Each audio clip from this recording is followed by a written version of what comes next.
Digital पाठशाला। एक घड़ा खोदकर गाड़ दिया, वहाँ से घड़े को निकालकर मंदिर के आंगन में दूसरी जगह गाड़ दिया। घड़े का हाल केवल मुनि ही जानते थे। अपने उपकारी बंदर को मार डालना क्या उचित था? जिनदत्त के कथा कहने का अभिप्राय मुनिराज समझ गए। बेचारे नेवले को इस प्रकार निर्दयता से मार देना योग्य था। मुनिराज, उस दुष्ट सिंह का बेचारा वैद्य को खा जाना क्या अच्छा काम हुआ? अच्छा सेठ महाशय, बतलाइए तो, एक निरपराध पशु पर दोष लगाना क्या ठीक था? मुनिराज, क्या हाथी का ये आचरण उचित था? अपने ऊपर उपकार करने वाले को ही मार डाले और उसने एक फल के बदले सारे बगीचे को ही कटवा डाला। तो बताइए सेठ महाशय, राजा का ये काम ठीक हुआ? सेठ ने भी ना कहकर एक और अंतिम कथा कहना शुरू की। एक मनुष्य जंगल से चला जा रहा था। रास्ते में वह सिंह को देखकर डर के मारे एक वृक्ष पर चढ़ गया। जब सिंह चला गया तब वह नीचे उतरा और जाने लगा। रास्ते में उसे राजा के बहुत से आदमी मिले जो कि एक भेरी बजाने के लिए अच्छे और बड़े झाड़ की तलाश में आए थे। सो इस दुष्ट मनुष्य ने वह वृक्ष इन लोगों को बता दिया जिस पर चढ़कर उसने अपनी जान बचाई थी। राजा के आदमी उस घनी छाया वाले सुंदर वृक्ष को काट कर ले गए। मुनिराज, जिसने बंधु की तरह अपनी रक्षा की, मरने से बचाया, उस वृक्ष के लिए इस दुष्ट को ऐसा करना योग्य था क्या? मुनिराज ने नहीं कहकर और एक कथा कही। वे बोले, गंधर्वसेन राजा की कौशाम्बी नगरी में अंगारदेव नाम का सुनार रहता था। वह रत्नों की जड़ाई का काम बहुत ही बढ़िया करता था।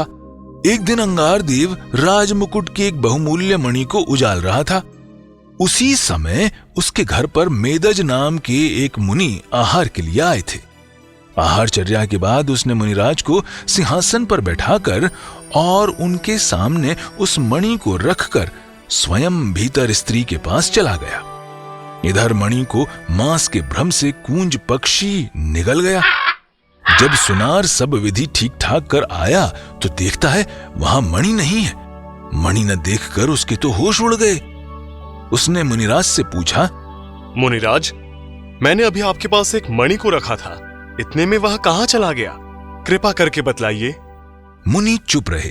उन्हें चुप्पी साधे देखकर अंगारदेव उन्हीं पर शक करने लगा। उसने फिर पूछा, स्वामी, मणि का क्या हुआ? जल्दी कीजिए, राजा को मालूम हो जाने से वह मेरा और मेरे बाल बच्चों तक का बुरा हाल कर डालेगा। मुनि तब भी चुप ही रहे। अब तो अंगारदेव से रहा न गया। क्रोध से उसका चेहरा लाल सुर्ख पड़ गया। उसने जान लिया कि मणि को इन्होंने ही चुराया है।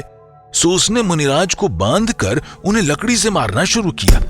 उन्हें खूब मारा पीटा, पर तब भी मुनिराज उसी तरह स्थिर बने रहे। ऐसे धन को, ऐसी मूर्खता को धिक्कार है जिससे मनुष्य कुछ भी सोच समझ नहीं पाता और सारे काम जोश में आकर करता है। अंगारदेव मुनिराज को लकड़ी से पीट रहा था, तब एक चोट उस कूंज पक्षी के गले पर भी जाकर लगी। उससे वह मणि बाहर आ गिरा। मणि को देखते ही अंगारदेव आत्मग्लानि, लज्जा और पश्चाताप के मारे अधमरा सा हो गया। वह मुनिराज के पांवों में गिर पड़ा और रो रो कर उनसे क्षमा मांगने लगा। क्यों सेठ महाशय, अब समझे?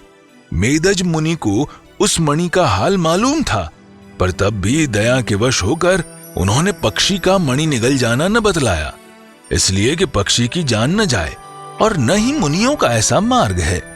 इसी तरह मैं भी यद्यपि तुम्हारे रत्नों के घड़े का हाल जानता हूं, तथापि कह नहीं सकता, क्योंकि संयमी का यह मार्ग नहीं है कि वे किसी को कष्ट पहुंचावे। अब जैसा तुम जानते हो और जो तुम्हारे मन में हो उसे करो। घड़े को छुपाने वाला कुबेर दत्त अपने पिता और मुनि का यह संवाद छुप छुप कर सुन रहा था। मुनिराज का अंतिम निश्चय सुनकर उसको उन पर बड़ी भक्ति हो गई। वह दौड़कर झट से घड़े को निकाल लाया और उसे अपने पिता के सामने रखकर जरा गुस्से से बोला, हाँ, देख रहा हूँ, आप मुनिराज की सेवा कर रहे हैं या उन पर उपसर्ग कर रहे हैं? यह देखकर सेठ जिनदत्त बड़ा शर्मिंदा हुए। उन्होंने अपने भ्रम भरे विचारों पर बड़ा ही पछतावा किया। अंत में दोनों पिता पुत्रों ने उन मेरु के समान स्थिर और तप के खजाने ऐसे मुनिराज के पांवों में पड़कर अपने अपराध की क्षमा मांगी।